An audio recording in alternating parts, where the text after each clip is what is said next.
Are you running for re-election? I am. City Council President Nick Mosby running for another term. First on Fox, we pressed him on his bombshell testimony in his ex-wife's federal trial. Why he wants the public to know the truth. State lawmakers meet to address the juvenile crime crisis. We are monitoring the hearing with a live breakdown of the legislation discussed today. A gag order requested in the murder case of local tech CEO Pavel Lepere. Why the defense wants to keep the trial shielded from the public, and how Baltimore's top prosecutor is responding. Live from WBFF in Baltimore, this is Fox 45 News at 4.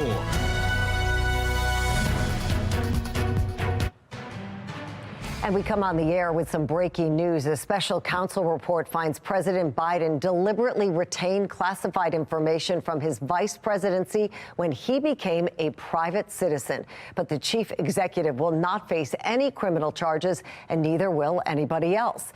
In the report, special counsel Robert Hur concluded the president had willfully retained and disclosed classified military and national security information. The report says classified material was found in unsecured and unauthorized spaces at Mr. Biden's homes in Virginia and Delaware. It was my colleague who asked about the tax lien that was on your property. You said that it had been taken care of, but that was a lie. Yeah. Why did you lie to the public? City Council President Nick Mosby sits down with Fox 45 News for an exclusive interview talking about his financial problems for the first time since his controversial testimony. Thank you for joining us this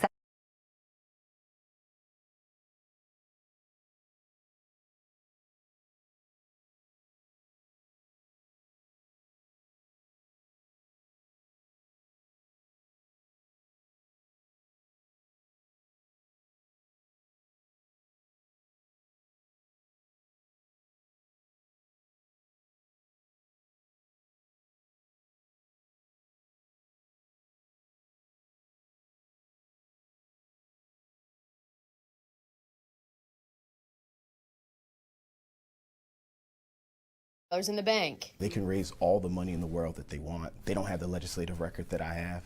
They haven't come and shown up in the way that I've constantly shown up for a city that I love. They're not from Baltimore. They're not by Baltimore. I am.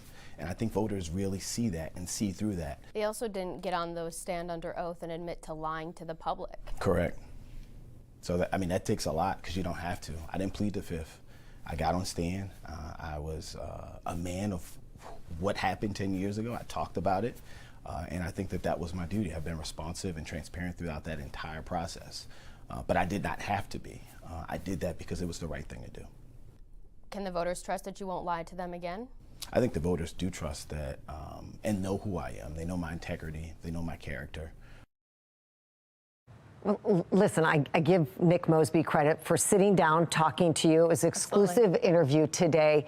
But there does seem to be a bit of disconnect between reality and what is coming out of his mouth, what he's saying. He's a likable guy.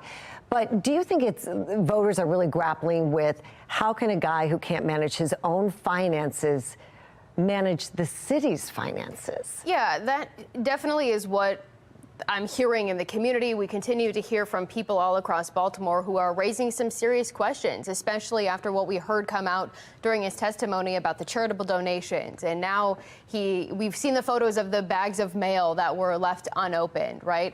And he chairs the city spending board, and I think that does give people pause. Now that we know he is going to seek re-election, people will have to come to terms and decide whether they believe him now or they are going to take what he said before, especially knowing that it was a lie.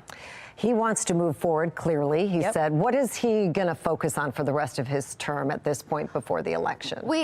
For this election right now in this term, he wants to continue what he says has been professionalizing the city council. And we also talked a little bit about what he wants to do if he does face re-election and is successful, how he wants to manage the city council forward. Here's what he said. So if elected again, what would be your priorities for a second term as president? Well, when elected again, you know, it's going to be really building off of what we've been able to do for the past 3 years. We've had some historic things here on the council. When we talk about local control of the Baltimore Police Department, that's the first time since the Civil War. When we talk about now not only cutting from the mayor's budget, but also redirecting spending, We were able to do it with apprenticeship programs. We were able to do it in public safety and apparatus for our firefighters and cleaning up facilities for our DPW workers. Substantive legislation to really go after some of the systemic issues that plagued our communities for far too long. Now we're working on getting an extended version of this interview online so you can watch it for yourself. And that brings us to our question of the day. If the election were held today, would you vote to re-elect Nick Mosby as City Council President?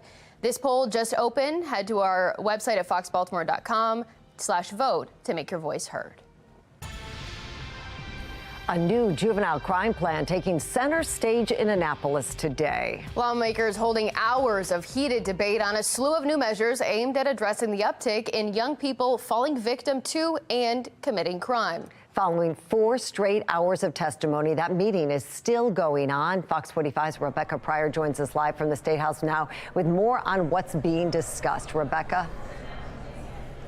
Mary and Mackenzie, today strong and polarizing opinions from both sides of the aisle coming to a head for a marathon meeting before the House Judiciary Committee.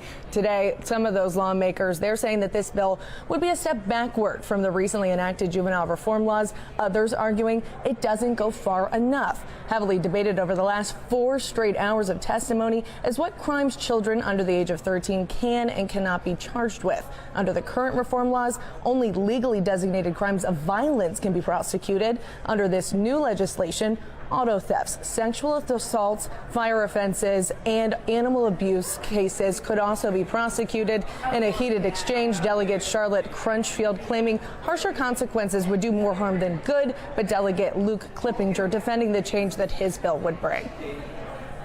I feel like to some degree it is erasing all of, not necessarily all, but a lot of the good work that was done previously. I mean, we made a clear effort to eliminate the youngest children from being exposed to the juvenile justice system. And now you have gone ahead and brought them back into the system in a new and different way. These are not felonies. These are possession of a firearm, possession of a ghost gun, possession of a stolen firearm, possession of a gun that was purchased in a straw purchase.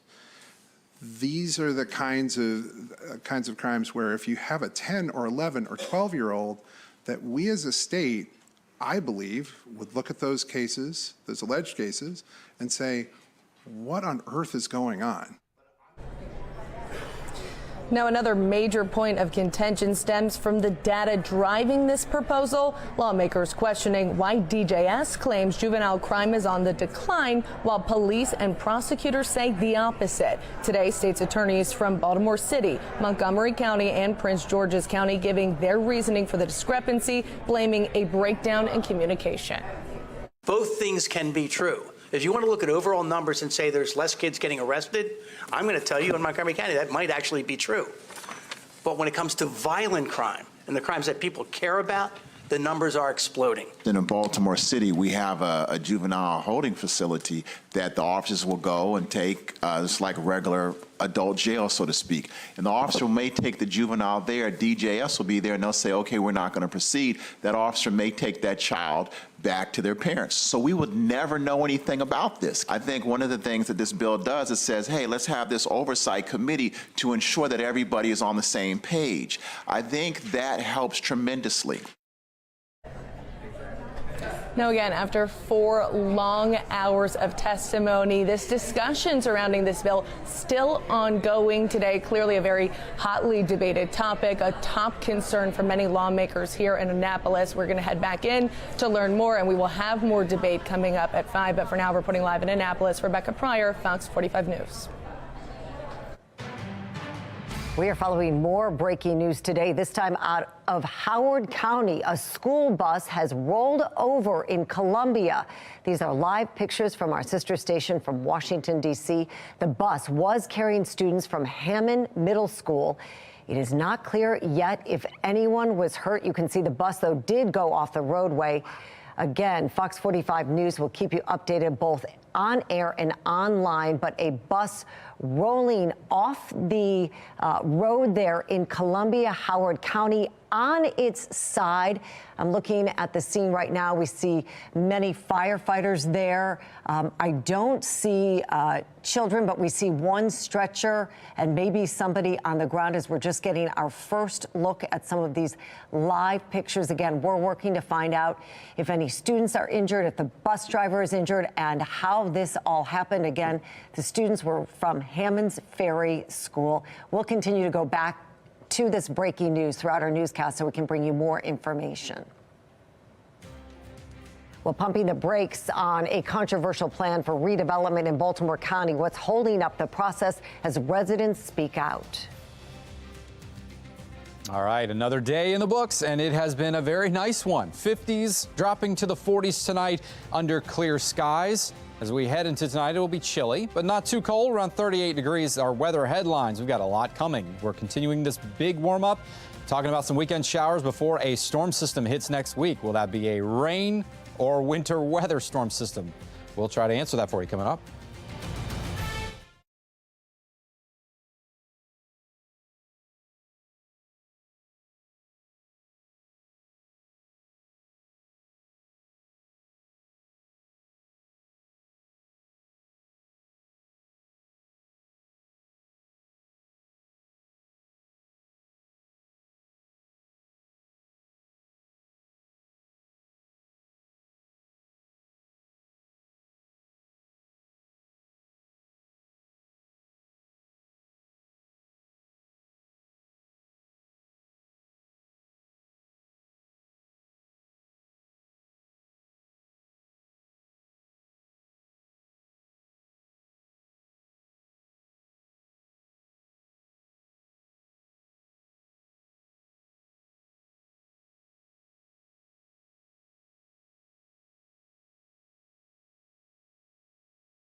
Again, we're going to go back to that breaking news out of Howard County. A school bus rolls over in Columbia. These are some live pictures from our sister station's chopper from Washington, D.C. You can see the roadway is completely shut off. The bus was carrying students from Hammond Middle School.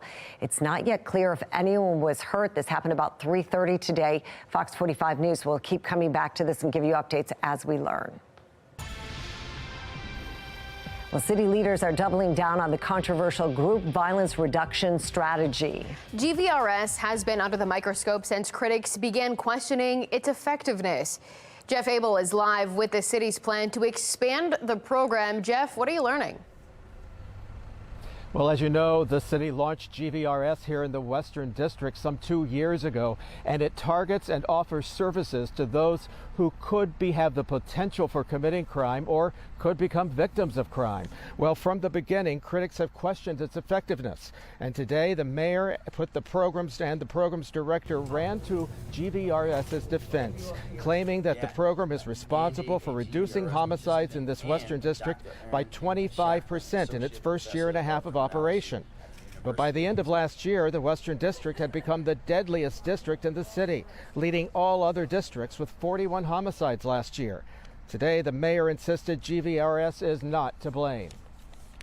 We did redistricting, right? So halfway through the year, parts of the district were added in that weren't parts in the district the week before, and that crime came with that. But when you look at the historical context and the historical nature of crime in the Western District, and not just said by me, but as verified through critical academic partners, we know that this strategy works.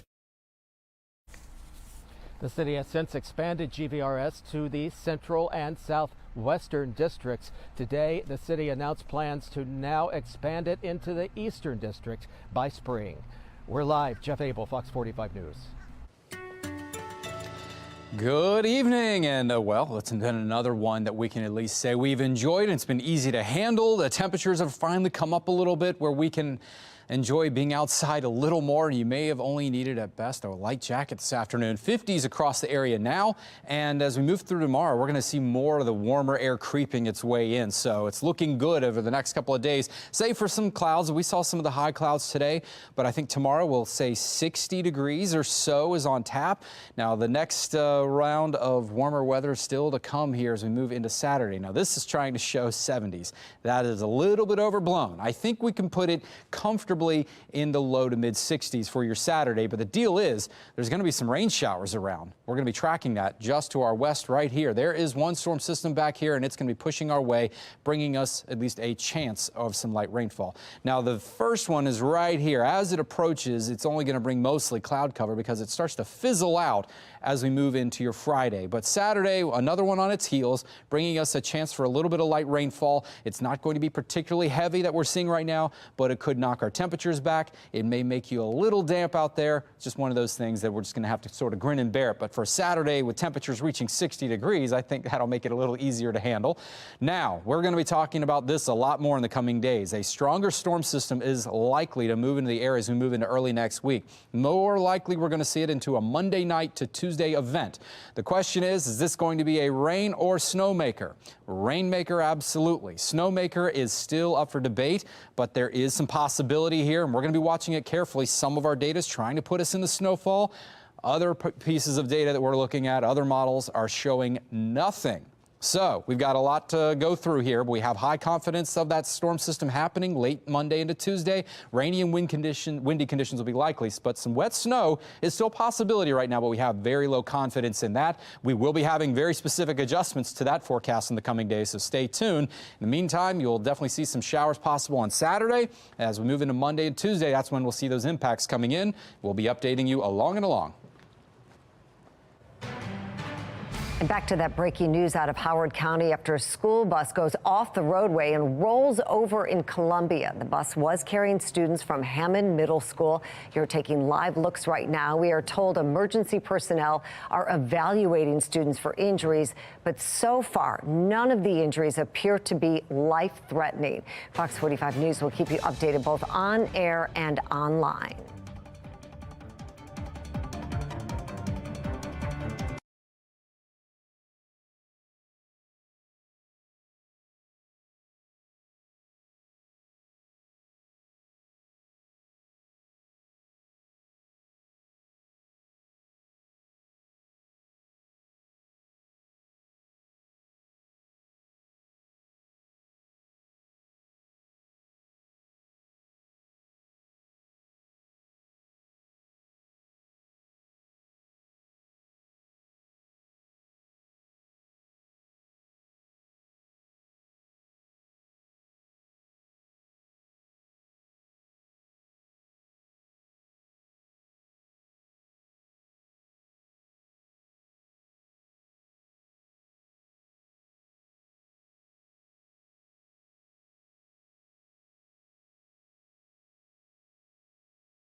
Fans are flocking the streets of Las Vegas ahead of Super Bowl 58. That's on Sunday. That's right. Brian Schnee joins us live from Vegas with all the action. Brian? Hey, you two. The Super Bowl is just a different animal. I mean, there's days of parties and events with literally hundreds of thousands of people coming right here, packing the city of Las Vegas. For fans visiting from all over the world, it's kind of hard not to watch. To those who call the Neon City their home, it's electric. I mean, all up and down the strip. It's insane. Even big-time athletes. It just doesn't stop, I tell you. You know, it's a fun time. Las Vegas, a city jammed with non-stop entertainment, is busier than ever. It is quite crazy. One side of the street's a little crazier than the other, but it's quite remarkable. A lot happening. Bobby and Teresa checking out one of the newer draws to the city for the first time, the Sphere, in awe of the crowds taking over the Strip. It's busy. I mean, you can't escape Super Bowl's going to be here in a couple of days. Everyone seems pretty happy about it. Meanwhile, James has called Vegas home since 2008. It's electric. I mean, all up and down the strip.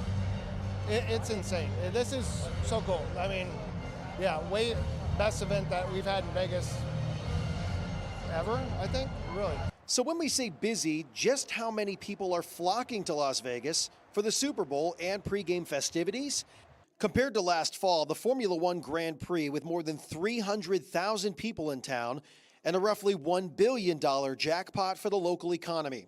In terms of Super Bowl 58, roughly 450,000 people are expected in Vegas, with an economic impact of more than $1.1 billion.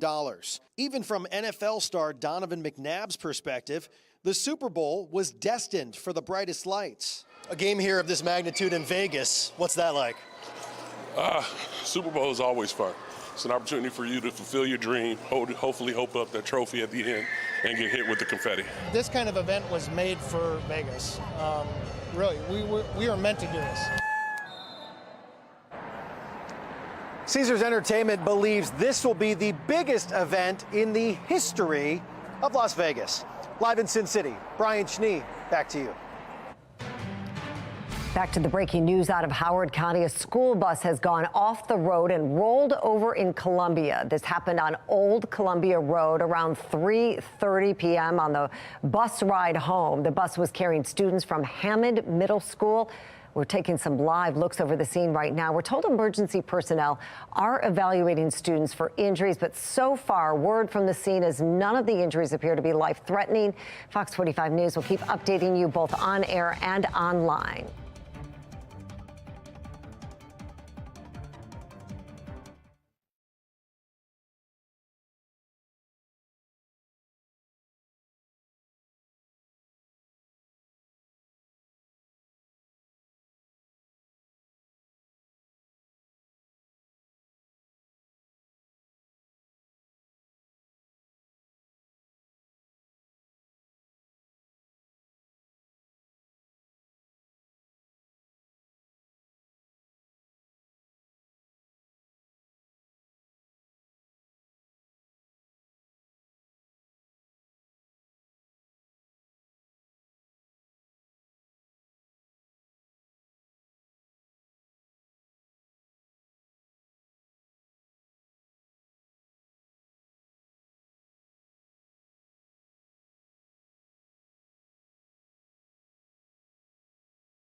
Baltimore City State's Attorney Ivan Bates is responding to a gag order the Maryland Public Defender's Office is seeking that would prohibit him from talking about the Jason Billingsley case. Billingsley is the man accused of murdering the Baltimore Tech CEO Pavel LePere back in September. Fox 45's Alexa Ashwell is live with newly obtained court documents. Alexa? Yes, Mackenzie, Bates is requesting the state deny this motion, calling it meritless. Just days ago, the Maryland Office of the Public Defender filed the motion claiming the state has made remarks that could interfere with Billingsley's right to a fair trial. Billingsley is awaiting trial for several crimes, including the murder of Pavel LePere.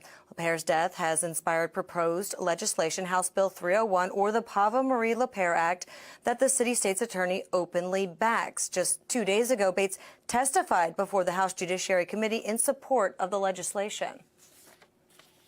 This bill sends a clear message that sentences for such heinous crimes will be fully enforced, and convicted individuals will face significant consequences for their actions.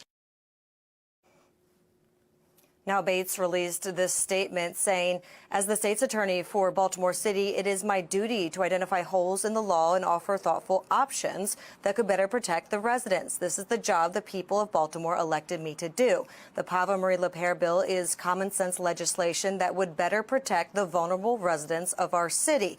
By law, a defendant has a right to a fair trial, but not a private one.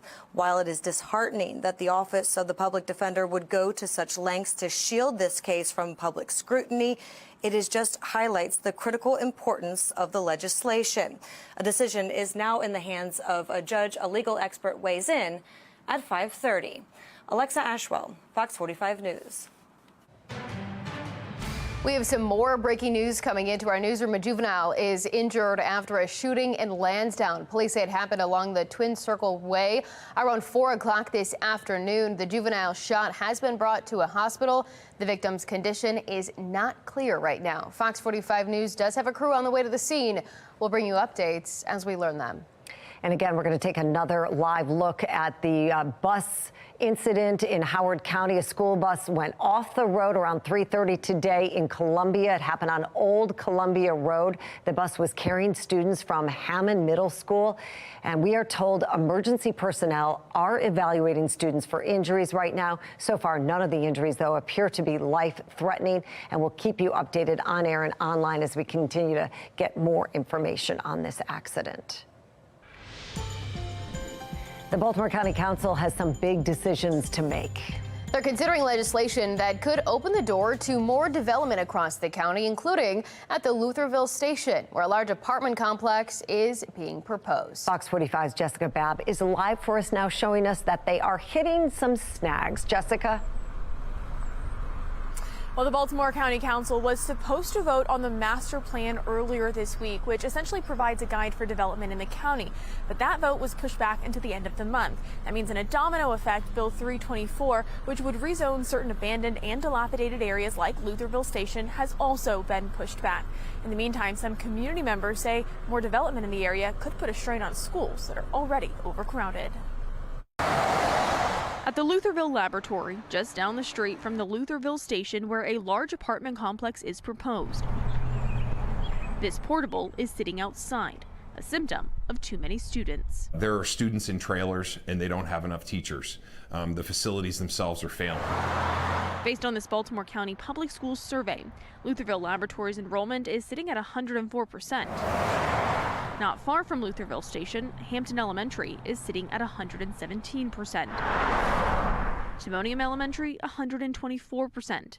Over the next few years, enrollment is only expected to increase. You overcrowd schools, you create a generational problem, you create a poor environment for learning, and that's not where we want to be. Which is one of the reasons why around this historic Lutherville neighborhood, these signs are posted. No apartments, no compromise. There's 450 units that have been proposed by the developer. Not to mention, with a possible influx of people to the area, there are concerns about the strain to sewage roads and other infrastructure. Baltimore County has already designated the intersection at York and Ridgely as one of the most dangerous intersections in the county. So the proposal is going to add more traffic to that intersection. All of this is part of the discussion as Baltimore County leaders discuss the future of redevelopment. With the master plan and Bill 324, legislation to rezone certain abandoned and dilapidated commercial hubs. It wasn't voted on because we've had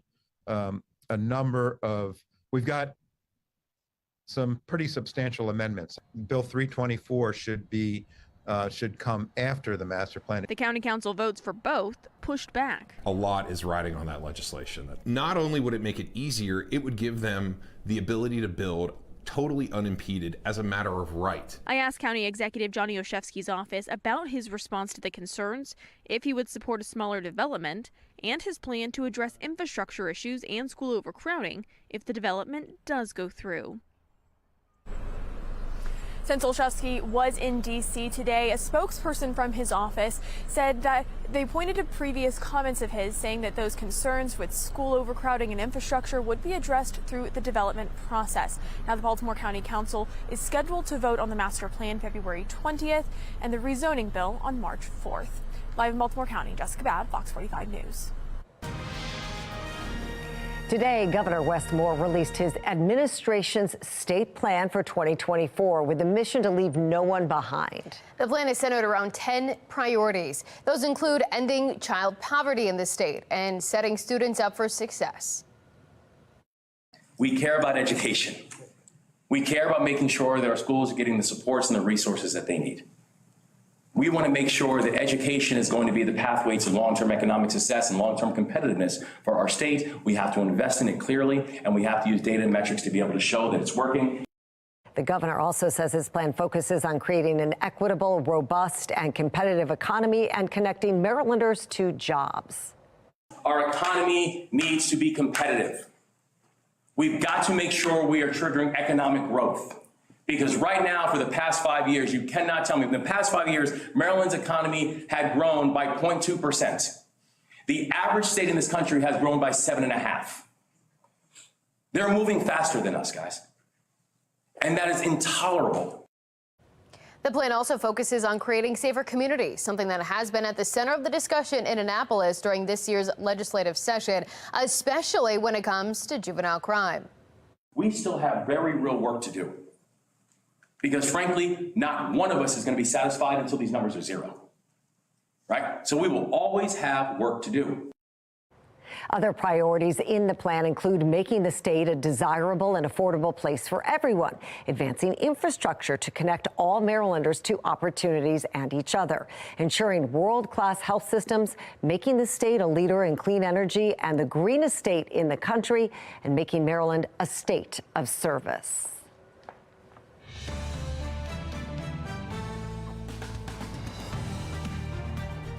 The Supreme Court seems to be leaning toward keeping Donald Trump on state presidential ballots. Even the liberal-leaning justices are skeptical of Colorado's position that he should be removed due to the so-called insurrectionist ban.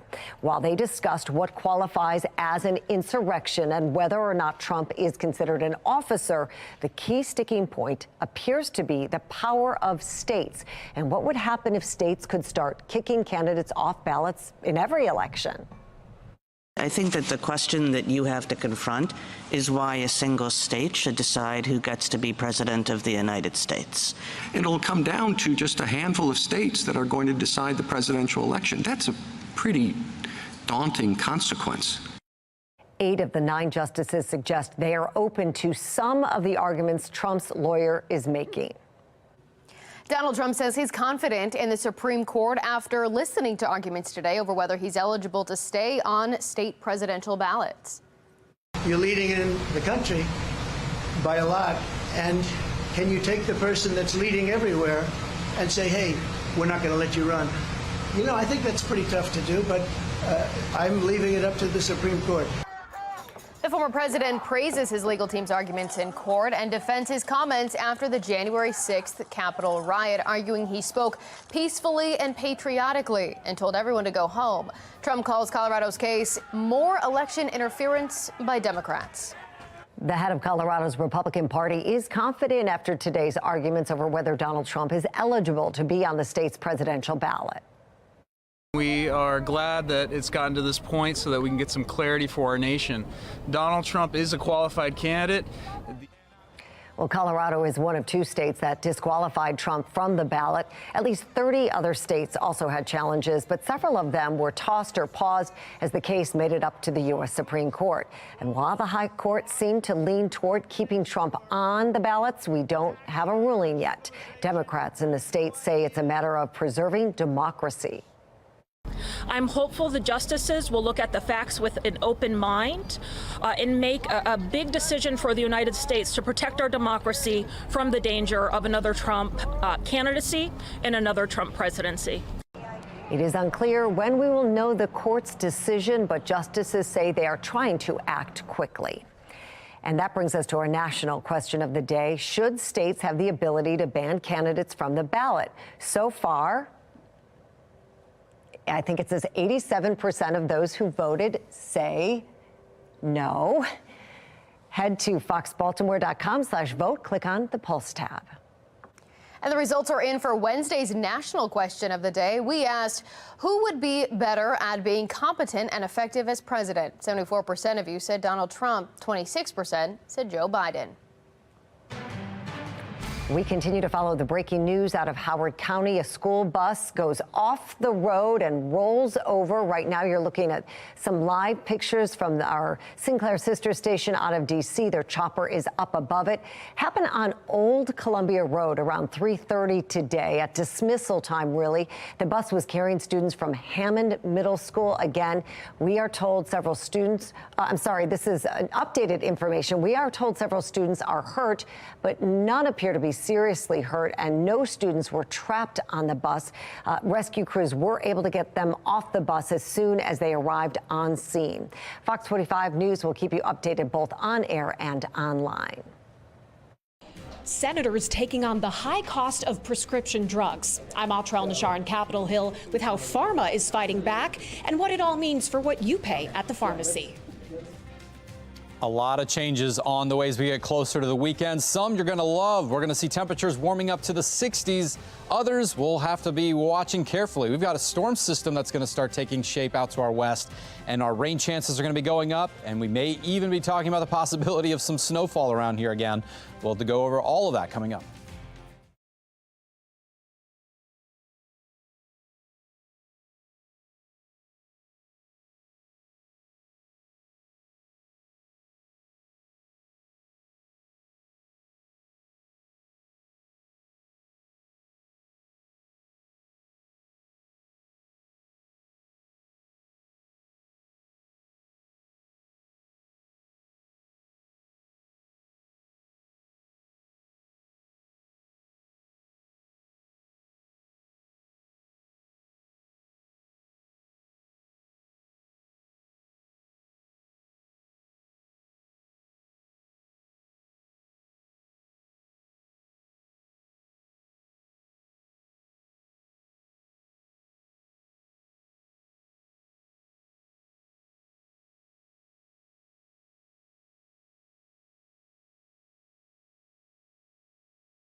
The military confirms 5 Marines who went missing after a helicopter crash in San Diego are dead.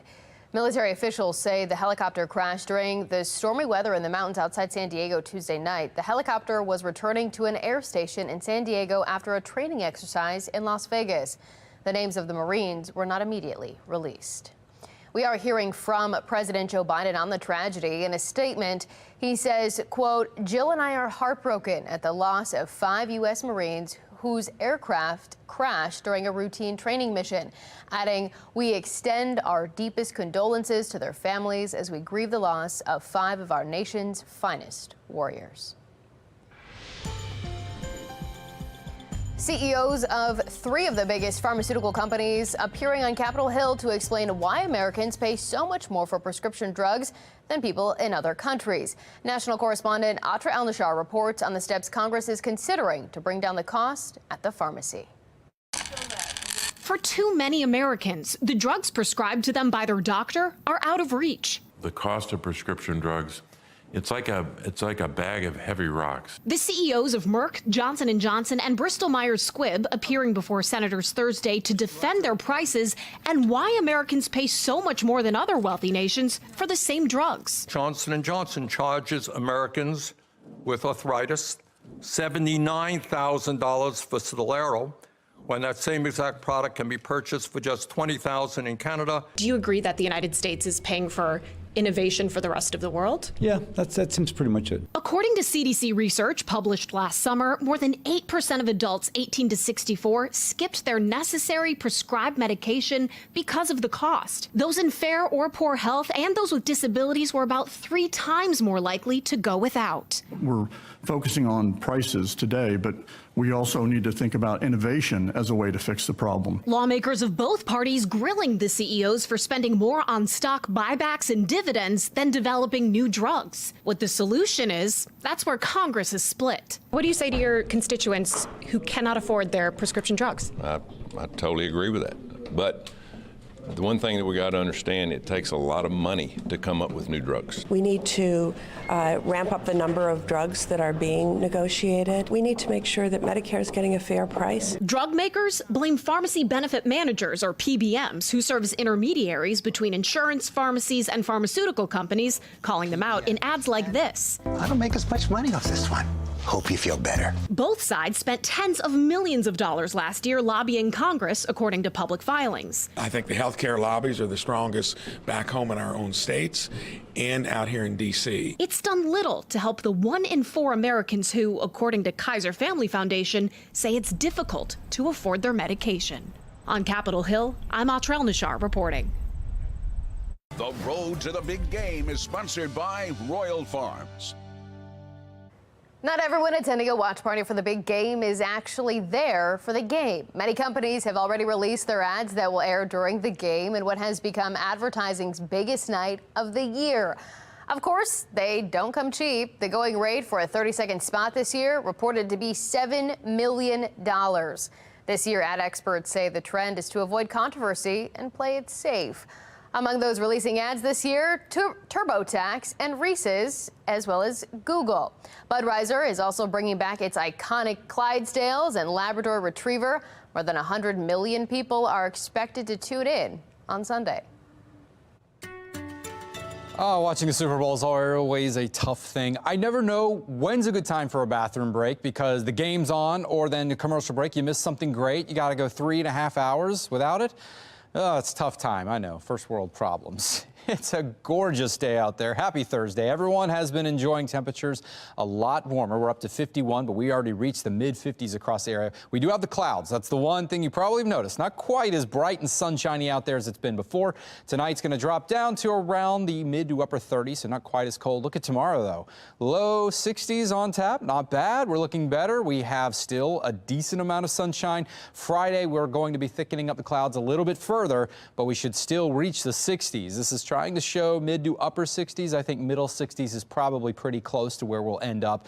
But Saturday is going to be a little bit of a contingency here. We're going to talk about that because we have some rain chances coming back. This storm system out to our west not going to quite make it here, bringing rainfall, but it is going to thicken up the clouds as we move into your Friday and on Saturday. The next system on Saturday, though, has a better shot at bringing us a little bit of rainfall. It doesn't look like a washout of a weekend, so that's the good news. Not like we were going to spend a whole lot of it outdoors on Sunday anyways, unless you had a watch party planned. We're all going to be probably gathered around the TV, seeing who's actually going to end up the chief. I just said it, the chief. I think they're going to lose this year, but who's going to end up the champion of the game? But, you know, we have two teams, same team. It's probably the same game. So let's talk more about weather and what's it going to be like for your Sunday. This is going to be what it may appear like, where some rain will be in the vicinity, but not necessarily on top of us here. It will keep a chance in there just in case, but I think most of our watch parties are not going to be rained out. Now, that is not going to be necessarily true as we get into early next week. After we get back in the swing of things and our football season is totally over, we're going to be talking about weather makers, and here's one that's going to be making its way through us on Monday into Tuesday. Rain will be likely here, could get awful breezy as well. Will there be snow with it? Good question. One model's trying to put some on top of us here. Another has been trying to put absolutely nothing. So we're still considering and looking at the latest data to see whether or not we need to introduce a chance for some accumulating snow. But right now, we're only going to say some wet snowflakes are possible because it could easily mix in with some of the rainfall as that system goes by. We'll watch and see what the new data is showing and whether or not we could see accumulations is still way too far out, and the data has been too inconsistent to say so. So here we go. There are storm systems as we move into Monday and Tuesday, but hey, enjoy the warm-up before then. Coming up at 5, who needs love this Valentine's Day when you can have free dumplings? The chain offering free food to anyone who was recently dumped. And we are hanging out on the Majesty with City Cruises. Coming up in just a little bit, we'll let you know how you can celebrate Valentine's Day here and also all the fun things they have coming up as we head into the spring season too.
Valentine's Day is quickly approaching, so why not have a romantic date on the water? This morning, meteorologist Amy Aronson was cruising around the city looking for the perfect date night ideas. Yeah, this is something fun and different, and we've got the sunshine helping us out here this morning, making for a beautiful morning to set sail. I'm here with Marcus Dutton, who's telling us all about the fun festivities. You have your Valentine's Day tie on. You are ready for the holiday next week. Why not come and enjoy it on the water? Absolutely. Love is in the air. Not a better time to be on the water. We're doing lunch, brunch, dinner cruises all weekend long, this weekend into next weekend. Who can forget our 14th dinner cruise? It's an amazing time to be on the water. We always have many proposals, engagements, and then look at the vessel. What not a better place to have a wedding on board, an anniversary party, or even just an engagement party. So great time to be out on the water, especially this time of the year. Yeah, I know the folks probably can't see it. We're on the upper level deck, but if you take a peek down, I want to show you what you see down there. You actually see a dance floor. So my first thought was, yeah, this like screams wedding venue. And of course, you guys have all the great food and drinks for the weekend, everything Valentine's Day themed. What are we looking at here on the table? So we've got our Leathers dessert here. It's a nice chocolate lava cake with a beautiful strawberry compote, a little bit of whipped cream, some fresh mint, some caramel, and we're tying that with our Baltimore Sunset cocktail. It's a great pairing, again, using some of that strawberry puree, so keeping those same flavors together. Perfect. Awesome. It actually looked like the sunrise we saw here earlier this morning, too. If you want more information on spending Valentine's Day with City Cruises, head over to our website, foxbaltimore.com/newslinks. That looks like so much fun. We invite you to join us for the Be More Healthy Expo this Saturday at the Baltimore Convention Center. The free event includes health screenings, cooking and dance demonstrations, and a chance to meet your favorite Fox 45 News personalities. Again, the Be More Healthy Expo runs this Saturday, February 10th from 10 in the morning through 4 in the afternoon. Coming up on Fox 45 News at 5, state lawmakers hold their first hearing on the Democrats' juvenile crime plan. We'll have a live report from Annapolis with the key takeaways from the hearing. And an interview you're seeing first on Fox, I sit down with City Council President Nick Mosby. What we're learning about his bombshell testimony in his ex-wife's federal trial.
Live from WBFF TV in Baltimore, this is breaking news. Good evening, everybody. I'm Mary Bubala. And I'm Mackenzie Frost in for Kai. Tonight, Fox 45 is tracking 3 breaking news stories. First, we're continuing to follow the breaking news after a school bus rolled over in Columbia. You can see those images right now we're looking at from our sister station in Washington, D.C. The bus was carrying students from Hammond Middle School when it crashed on Old Columbia Road. Howard County Schools now telling us several students were injured and are receiving medical care as needed. All students have been reunited with their families. Fox 45 News will keep you updated both on air and online. And we're also following breaking news out of Lansdowne, where a juvenile is hurt after a shooting. Police say it happened along Twin Circle Way around 4 this afternoon. The juvenile shot has been brought to the hospital. The victim's condition is not yet known. Fox 45 News has a crew on the way to this scene. We'll bring you updates as they come in. And this just into our newsroom, some troubling allegations tonight involving Ravens rookie wide receiver Zay Flowers. That's right. We continue to gather information on this. Rocco DeSangro joins us now. Rocco, what are you learning? Yeah, Mary McKenzie, that's right. Fox 45 News can confirm tonight that the Baltimore County Police are investigating an alleged domestic assault involving Zay Flowers at his residence in Owings Mills before the AFC Championship game between the Ravens and the Kansas City Chiefs. That's about all we know at this point in time. The Ravens are aware of those allegations at this point in time and sent us the following statement.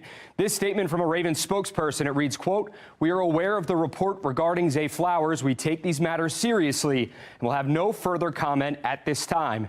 End quote.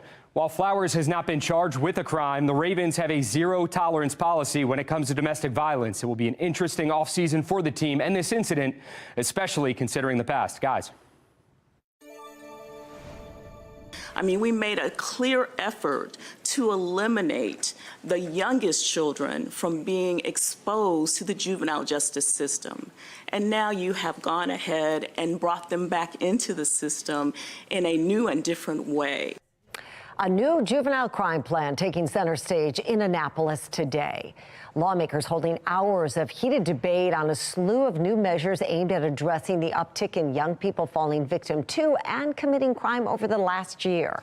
Yeah, following 5 straight hours of testimony, that meeting is still going on. Fox 45's Rebecca Pryor joins us live from Annapolis with more on what's being talked about today. Rebecca? Mary and Mackenzie, today strong and polarizing opinions coming to a head for a marathon meeting before the House Judiciary Committee. Again, that meeting now 5 hours in and still going. Some lawmakers arguing that this bill would be a step backward from the recently enacted juvenile justice reform laws. Others arguing it doesn't go far enough. Heavily debated over the last 5 straight hours of testimony is what crimes children under the age of 13 can and cannot be charged with. Under the current reform laws, only legally designated crimes of violence can be prosecuted. Under this new legislation, auto thefts, sexual assaults, firearm offenses, and animal abuse cases could also be prosecuted. In a heated exchange, Delegate Charlotte Crunchfield claiming harsher consequences would do more harm than good, but Delegate Luke Clippinger defending the change his bill would bring. I feel like to some degree it is erasing all of, not necessarily all, but a lot of the good work that was done previously. I mean, we made a clear effort to eliminate the youngest children from being exposed to the juvenile justice system. And now you have gone ahead and brought them back into the system in a new and different way. These are not felonies. These are possession of a firearm, possession of a ghost gun, possession of a stolen firearm, possession of a gun that was purchased in a straw purchase.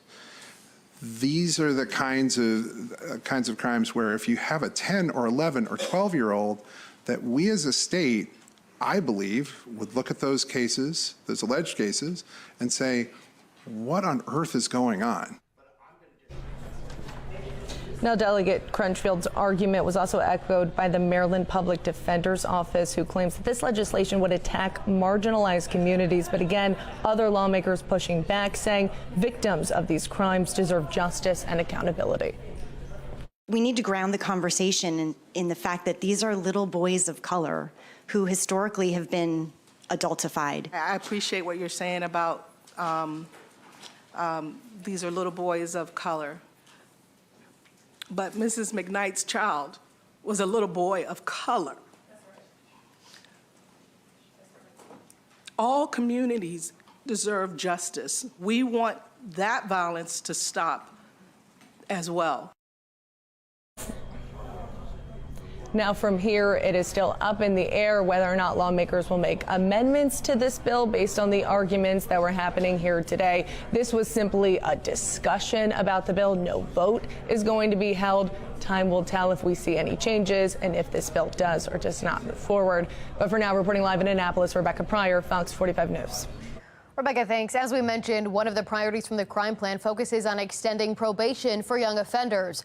Lawmakers have not always seen eye to eye with DJS Secretary Vincent Schiraldi on that issue. Schiraldi has argued for the abolition of parole and probation programs, saying they don't rehabilitate young offenders. Yesterday, we asked you, do you trust Vincent Schiraldi to run DJS? 98% of those voted said no. And also happening today, Governor Moore released his administration's state plan for 2024 with the mission to leave no one behind.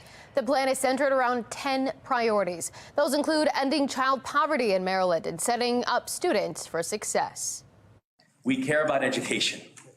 We care about making sure that our schools are getting the supports and the resources that they need.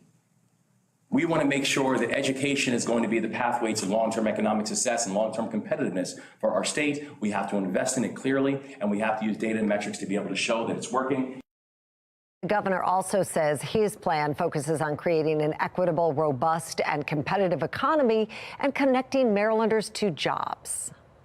Our economy needs to be competitive. We've got to make sure we are triggering economic growth.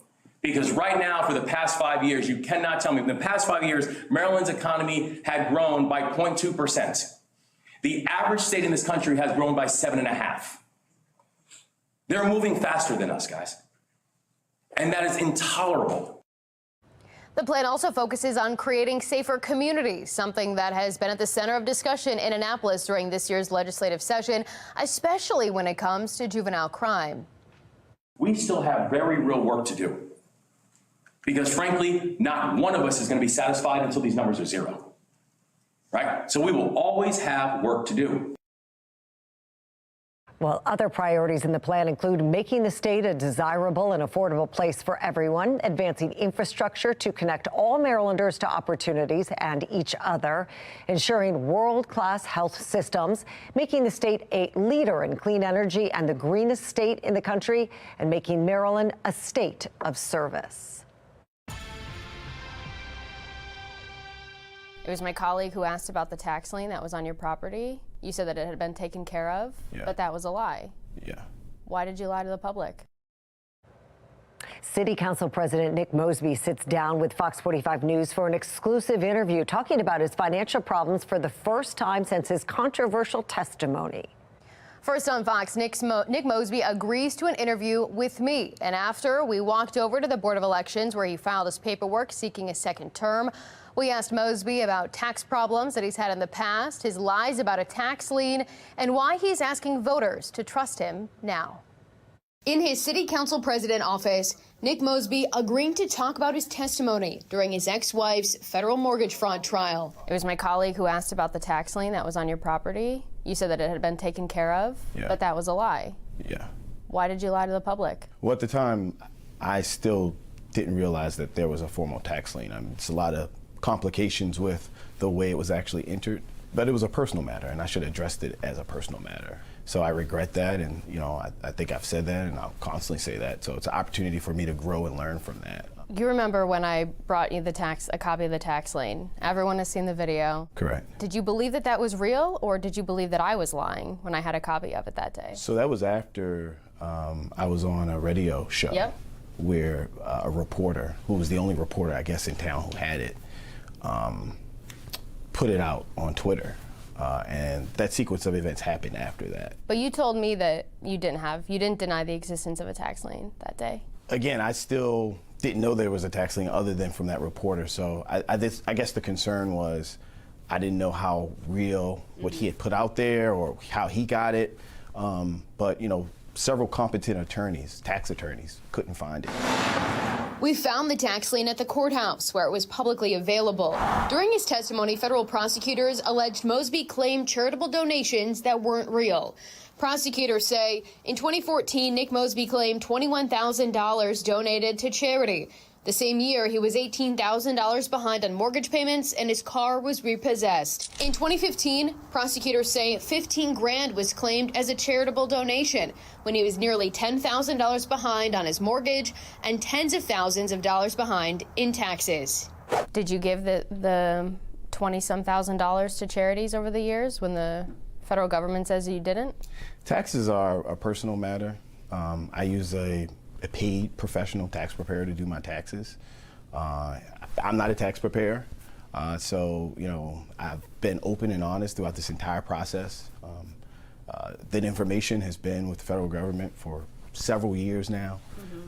This was the first time that I've heard that, like you heard it. But again, I was open and honest in court, and I'll continue to be open and honest about the situation. If you're open and honest about it, tell the people of Baltimore, did you donate that money to charity or not? So charitable donations is more than just donations, but what I will say is I used a paid professional tax preparer that I paid to do my taxes and provide the information, and it's ultimately what came out of it. And as president of the city council, Mosby says one of his biggest accomplishments during his first term as council president centers around professionalizing the council. How can you professionalize the city office when your personal life is the way it is? So I think that voters are human, and they know that we all have challenges. They know that we all make mistakes. I was 33, 34 years old at the time, really aggressively going after something that was a dream of mine, to become mayor of Baltimore. Is that still your dream? It's my dream to serve the citizens of Baltimore, but at the time, to really go after and support the citizens of Baltimore in the way that I thought was best. And it created some financial challenges for me and really some consequences that I never intended. Mosby is falling behind in fundraising for his re-election efforts. The latest reports show he has just over $180,000 in his campaign coffers. Zeke Cohen, seeking to unseat him, has pulled in more than $530 grand. And Shannon Sneed, another candidate, has $169,000 in the bank. They can raise all the money in the world that they want. They don't have the legislative record that I have. They haven't come and shown up in the way that I've constantly shown up for a city that I love. They're not from Baltimore. They're not by Baltimore. I am. And I think voters really see that and see through that. They also didn't get on those stand under oath and admit to lying to the public. Correct. So that takes a lot, because you don't have to. I didn't plead the fifth. I got on stand. I was a man of what happened 10 years ago. I talked about it, and I think that was my duty. I've been responsive and transparent throughout that entire process, but I did not have to be. I did that because it was the right thing to do. Can the voters trust that you won't lie to them again? I think the voters do trust that and know who I am. They know my integrity. They know my character. And Mackenzie, is there potential that the feds could go after Nick Mosby because of what he said on the stand? Yeah, that's the big question that continues to loom over this entire conversation, right? I asked him about it yesterday, and he said he wasn't concerned about it. He says that that's because he believes the federal government has already had this information for years. We know that the investigation, when it first launched, I remember that it was the conversation around potential tax fraud investigations, right? There were subpoenas issued to various charities, their political campaigns, both Nick and Marilyn Mosby's campaigns. Right. They were looking at churches. And so right now we haven't seen any tax fraud charges, but that does seem to continue to loom over this entire situation. He says he's going to focus on what's happening right now, the remainder of his term. Yep. What are some of his priorities? He talked a lot about what we heard a little bit in terms of the professionalization of the office. He says that he wants to continue that. And he also says that he wants to lean on his experience in Annapolis to bring some of those ideas to Baltimore. Here's what he said. So if elected again, what would be your priorities for a second term as president? Well, when elected again, it's going to be really building off of what we've been able to do for the past 3 years. We've had some historic things here on the council. When we talk about local control of the Baltimore Police Department, that's the first time since the Civil War. When we talk about now not only cutting from the mayor's budget, but also redirecting spending. We were able to do it with apprenticeship programs. We were able to do it in public safety and apparatus for our firefighters and cleaning up facilities for our DPW workers. Substantive legislation to really go after some of the systemic issues that have plagued our communities for far too long. We're working on getting an extended version of that interview online so you can watch it for yourself. It'll be on foxbaltimore.com. And that brings us to our question of the day. If the election were held today, would you vote to re-elect Nick Mosby as City Council President? So far, 95% of those who voted say no. To make your voice heard, head to foxbaltimore.com/vote. City leaders doubling down on the controversial group violence reduction strategy. GVRS has been under the microscope since critics began questioning its effectiveness. Fox 45's Jeff Abel is live with the city's plan to now expand this program. Jeff? That's right. As you know, the city launched GVRS here in the Western District some 2 years ago. It targets those who are at risk of committing crime or becoming victims of crime. And you can bet from the beginning, critics have questioned its effectiveness. But today, the mayor ran to the program's defense, claiming that GVRS is responsible for reducing homicides here in the Western District by 25% in its first year and a half of operation. But by the end of the second year, the Western District had become the deadliest district in the city. Today, the mayor insisted GVRS, though, is not to blame. We did redistricting, right? So halfway through the year, parts of the district were added in that weren't parts in the district the week before, and that crime came with that. But when you look at the historical context and the historical nature of crime in the Western District, and not just said by me, but as verified through critical academic partners, we know that this strategy works. The city has since expanded GVRS into the southeast, southwest, and the central districts. It will be expanding into the eastern district, we're told, by spring. We're live in the Western District. Jeff Abel, Fox 45 News. Coming up on Fox 45 News at 5, a new proposal in Annapolis could increase the maximum income tax for local counties. A closer look at the legislation and why one expert says it's a move in the wrong direction. We have been talking about this warm-up for some time to come. We've been talking about it reaching the 60s. I think we're going to hit that. Now, the thing you may have heard us rumoring about, is there snow in the forecast? Well, I've got the snow potential meter up at the possible level. We'll go over the details coming up.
Fox 45 continuing to follow the breaking news after a school bus went off the road earlier today and rolled over in Columbia onto its side.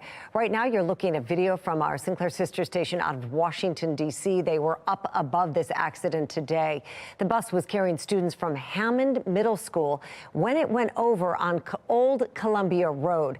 Howard County Schools now tell us several students were hurt in this accident and are receiving medical care as needed. All students have been reunited with their families after this very scary situation. Fox 45 News will keep you updated both on air and online. And we're also following breaking news out of Lansdowne, where a juvenile is hurt after a shooting. We are taking a live look at the scene now. Police say it happened along Twin Circle Way around 4 o'clock this afternoon. The juvenile who had been shot has been brought to the hospital. The victim's condition not clear yet. Fox 45 News has a crew at the scene, and we will continue to bring you updates as more information comes into our newsroom. Good evening. News travels fast around here. Good news travels pretty quickly, and hopefully you have noticed the good news. We are talking about some warmer air around the area, and we're talking about upper 50s to around 60 degrees as we move through your Friday, and we may even be a little bit warmer than that come Saturday. We'll likely hit the 60s almost everywhere, maybe even some mid-60s in a few spots. Kind of depends on how much cloud cover we get, but there is a chance for some rainfall. Here comes the bad news. We are going to be talking about the weekend with a chance for rainfall. One system out to our west is tracking to the east. This one's only going to bring us the cloud cover. It's the one behind it that will bring us our chance for rain. So this is what we're tracking. This system's going to basically fizzle out. Here comes another one right across the Plains region, and that is going to move into the Midwest and the Northeast, bringing a few showers possible. But it's not going to be a washout, so there's more good news for you. I don't expect the weekend to be completely rained out on anyone, but we'll have to keep the umbrellas handy just in case. Now, better chances for rain as we head into early next week. A much bigger storm system is on the way, and this is the one that a lot of folks have been hearing about because there's a potential for some snow at this one. Although I put that potential fairly low right now, we are still watching for that possibility. It depends on the track and strength of the storm. At the very least, you can expect some rain, some breezy to windy conditions. One model right now still insisting to put some snowfall over the area. How much is still way too far out to say that right now, especially since some of our other data is showing absolutely nothing. So here's what the takeaways. We have high confidence of that late Monday to Tuesday storm system. Rainy and windy conditions are most likely here, but there is still some potential for wet snow. But right now, it's very low confidence, especially when it comes to accumulations. We are just not confident at all about that right now. So some specifics and adjustments to the forecast are going to be coming to you in the next several days. So stay tuned because it is still several days away. A lot can change, and we don't want to have to go back and forth too much. We're going to give you the most accurate forecast we can. Temperatures warming up to the 60s. It's pretty certain about that in many areas. As we move into Monday and Tuesday, we'll be watching for that storm system, some wet snowflakes possible, but it's going to be a busy time for us in the weather department early next week regardless. A gag order could be issued against the Baltimore City State's attorney in the Pavel Lapierre case. A closer look at the court documents as Ivan Bates responds. I'm Kayla Gaskins outside the Supreme Court. Coming up, we'll unpack a hearing that happened today, and it could have a major impact on the 2024 presidential election.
We said out of Baltimore County in Lansdowne, where a juvenile has been hurt after a shooting. A news conference is just about to start. It has not started, so we'll come back to that when it does start. Well, Fox 45 News also continuing to follow breaking news out of D.C., where a special counsel report found President Biden deliberately retained classified information from his vice presidency when he became a private citizen. But the chief executive will not face any criminal charges, and neither will anyone else. In the report, special counsel Robert Hur concluded the president had willfully retained and disclosed classified military and national security information. The report says classified material was found in unsecured and unauthorized spaces at Mr. Biden's homes in Virginia and Delaware. We're going to go back to that presser in Baltimore County about the shooting that happened today. Let's listen in. Twin Circle Way. Our officers responded on scene and they located a juvenile that had sustained a gunshot wound. The juvenile was taken to an area hospital. We can say that at this time we do believe this to be an isolated incident. There's no threat to the community at this time. This is an ongoing investigation, so I'm limited with the information that I am able to provide. Is this a boy, a girl? So I do not know the gender of the juvenile. You know the age? You don't know the age? No, not at this time. We hear possibly 4. So I'd have to confirm with our detectives to see the exact age. But due to it being a juvenile, we most likely would just keep it as the fact that it's a juvenile. Where were they shot? I do not know exactly the proximity on the juvenile's body. When you say it's isolated, can you just expand upon that? Do you believe that, this child may have found a gun and it went off, or somebody accidentally shot the child? So that's currently under investigation, the circumstances surrounding this shooting. Were both parents home at the time? I do not know the circumstances surrounding the parents. Were there any other children at home? Do not know that information at this time. Did the child actually live there, or were they visiting there? Do you know that? Or? I do not know any of that information as to if the child was living in a location or their living arrangements. At what time did that call come down? So approximately 3:30 p.m. Who called? Parents or neighbors? I do not know who exactly was the one who called 911. Any word on the child's condition right now? No, just that they've been transported to an area hospital at this time. And again, this is still an active investigation, but as soon as we have more information, we'll be able to provide it to you all. How many times were they shot? Just once? I believe it was only one gunshot. Okay, and forgive me if you already said this, but where at again? I did not say exactly where, because I do not know. Okay, like where on the body they were shot, you don't know? No, not this time. That is Trey Corbin from Baltimore County Police responding to reporters' questions after a young person was shot just before 3:30 this afternoon in Lansdowne. That juvenile is being treated at an area hospital, and not much more information is being released at this time, but we'll continue to update. Of course, we'll have the very latest tonight at 6 and on Fox 45 News at 10.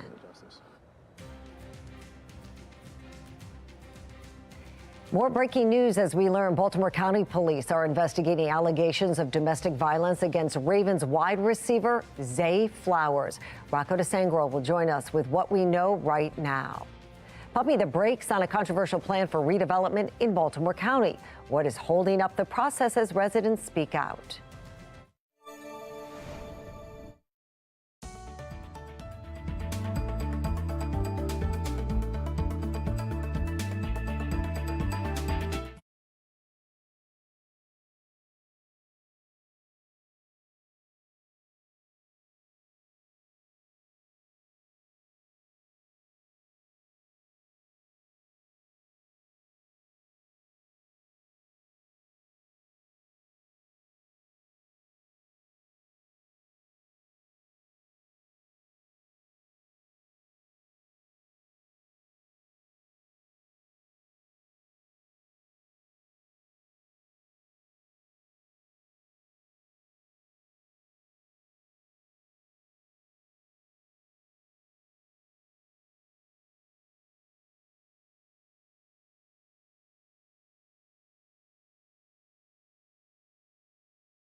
We continue to follow several breaking news stories right now. First, Baltimore County Police investigating an alleged domestic assault involving Ravens rookie wide receiver Zay Flowers. The incident allegedly happened at his residence in Owings Mills before the AFC Championship game between the Ravens and the Kansas City Chiefs. That's about all we know at this point. We'll continue to bring you any updates both on air and online. And we're also continuing to follow the breaking news out of Columbia, Howard County, where a school bus went off the road and rolled over. The bus was carrying students from Hammond Middle School when it crashed on Old Columbia Road. Howard County schools tell us several students were hurt and are receiving medical care. All students, though, have been reunited with their families. And we're also following breaking news out of Lansdowne, where a juvenile is injured after a shooting. Live looking now at the scene, Baltimore County Police say it happened along Twin Circle Way around 4 o'clock this afternoon. The juvenile shot was brought to a hospital. The victim's condition is not clear. We just tuned into a news conference on the incident. Police are not revealing many details at this time. Baltimore City State's Attorney Ivan Bates is responding to a gag order being requested by the Maryland Public Defender's Office that would prohibit Bates from talking about the Jason Billingsley case. Billingsley is the man accused of murdering Baltimore Tech CEO Pavel Lepere back in September. Fox 45's Alexa Ashwell joins us live now with newly obtained court documents. And Alexa, what is Bates saying? Mackenzie, Mary, City State's Attorney Bates is requesting this motion be denied, calling it meritless. I'm here to support HB 301. Just 2 days ago, Baltimore City State's Attorney Ivan Bates testified before the House Judiciary Committee in support of the Pavel Marie Lepere Act, a bill that would prohibit first-degree rape and sex offense offenders, like Lepere's accused murderer Jason Billingsley, from earning diminution credits that shave time off a sentence. This bill sends a clear message that sentences for such heinous crimes will be fully enforced and convicted individuals will face significant consequences for their actions. At the time of Bates' testimony, the Maryland Office of the Public Defender had already filed a motion seeking a gag order that would stop him from talking about the Jason Billingsley case, claiming the state has made remarks that could interfere with Billingsley's right to a fair trial. Just yesterday, Bates' office responded to the motion. Here, writing his testimony contained no reference to the defendant himself or his charges and was simply directed to the merits of the proposed bill. Bates then took aim at the Office of the Public Defender, releasing this statement that reads in part, "As the state's attorney for Baltimore City, it is my duty to identify holes in the law and offer thoughtful options that could better protect the residents. This is the job the people of Baltimore elected me to do." And while it is disheartening that the Office of the Public Defender would go to such lengths to shield this case from public scrutiny, it just highlights the critical importance of the legislation. There's no reason to believe that there's a conflict here. Attorney Jeremy Eldridge weighing in. The most common motivation for creating new legislation is a very public case. So, for instance, we got red flag law out of the Capitol Gazette shooting. This isn't the only bold stance the Public Defender's Office has recently taken on a high-profile case or issue. The office also loud about juvenile justice reform laws drafted in the midst of the juvenile crime crisis. Just last week, issuing a lengthy statement regarding House Bill 814 and Senate Bill 744, claiming states' attorneys and law enforcement have been loud and clear in their desire to imprison children. The Office of the Public Defender for the state of Maryland, as well as the state's attorney for Baltimore City or any jurisdiction, both reserve the right and should have the right to contribute on pending legislation as it pertains to their respective constituents. The problem is when that testimony or that support can alter the landscape of a criminal case. So going back to the motion for a gag order, a decision is now in the hands of a judge. Alexa Ashwell, Fox 45 News.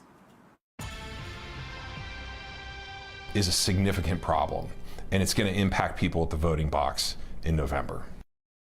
The Baltimore County Council has some big decisions to make. They're considering legislation that could open the door to more development across the county, including at the Lutherville station, where a large apartment complex is being proposed. Fox 45's Jessica Babb is live showing us how they are hitting some snags in this plan. Jessica?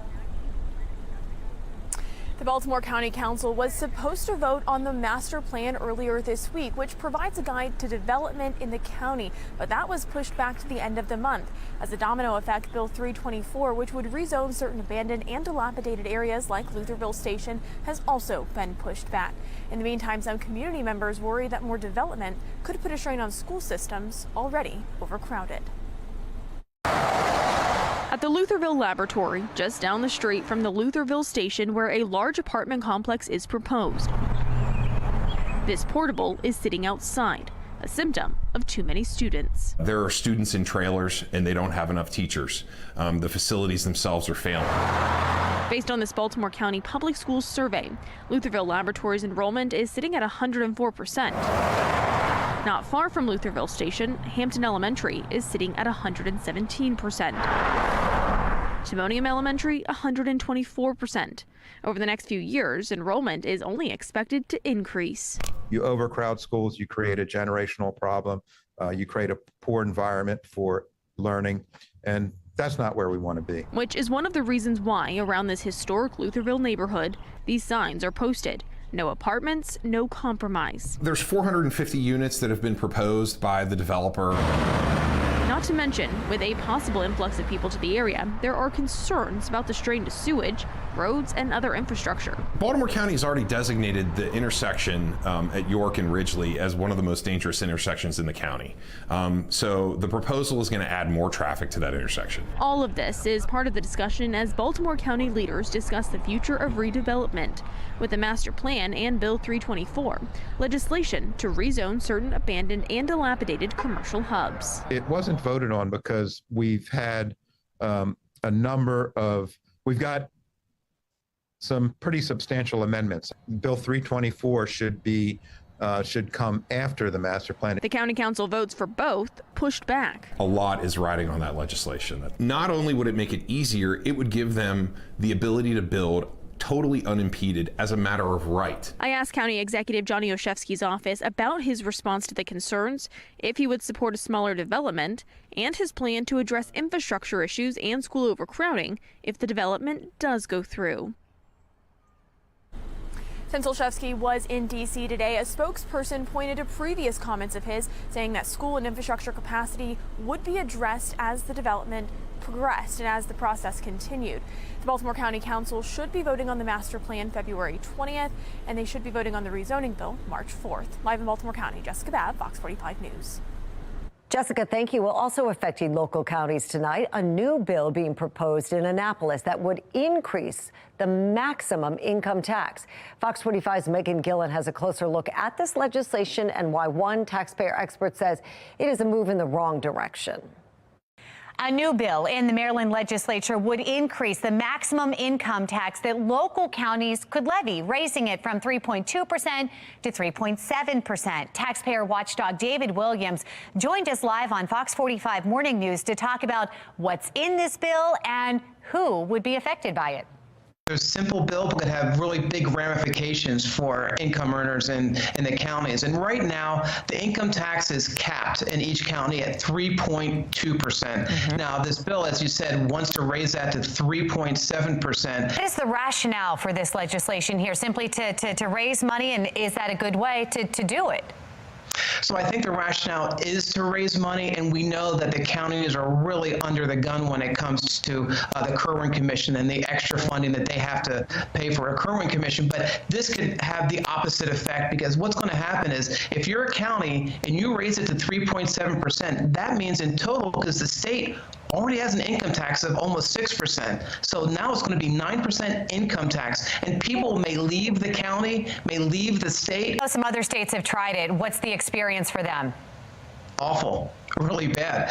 Indiana has tried this, and people left the state or they went to another county with a lower tax rate. So we've seen this before, and again, we've talked about this before, is that learn from the mistakes of other counties, other states, other cities, and I don't think they're learning the lesson here. Williams goes on to say the only way the state can get the money they need is to cut spending instead of increasing taxes for those with higher incomes. I'm Megan Gillen, Fox 45 News. Still ahead, fans aren't just getting ready for the Super Bowl, they're also getting ready for the Taylor Bowl. What one Kansas City shop says are the top merch items flying off the shelves. It is a common sports injury which can be repaired. On Liz Bonus, we take you inside the operating room and explain how. It is just ahead.